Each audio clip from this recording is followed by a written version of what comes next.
Convergence and divergence. If the limit of a sequence un as n tends to infinity exists, we say the sequence is convergent, and it is always convergent to this limit. If lim un as n turns to infinity does not exist, then the sequence un is divergent. Limit of un does not exist means if the limit is infinity or negative infinity. Example, un is equals to n plus 1 over n for all n greater than or equals to 1. Is un convergent or divergent? To find out this, we need to look for limit of un. Lim un as n turns to infinity is equals to lim n plus 1 over n as n turns to infinity. If I try to look for limit of this function by direct substitution of infinity, I am going to have infinity over infinity. So I need to differentiate the numerator and the denominator. So looking for limit of this is like taking lim 1 over 1 as n turns to infinity, which is the same like 1. So it means the limit of un is equals to 1. That means lim un as n turns to infinity exists. Therefore,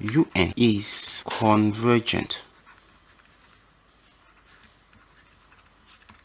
Another example, un equals to n cubed minus 1 over n plus 1 for all n greater than or equals to 1. Is un convergent or divergent? Now, lim un as n becomes very large is equals to lim n cubed minus 1 over n plus 2 as n becomes very large. To carry limit of this function, I substitute infinity in the place of n. I see if I substitute infinity in the place of n, I am going to have infinity in the numerator and infinity in the denominator. Infinity at the numerator and infinity at the denominator means I can simplify this function by applying L'Hopital's rule, that is differentiating the numerator and then differentiating the denominator. Differentiating n cubed minus 1 will give me 3n squared over 1. So taking limit of this is like taking limit of this as n becomes very large. Doing direct substitution of this in this function, I'm going to have 3 into infinity all squared, which is the same like infinity. Lim un do not exist, hence the sequence un is divergent.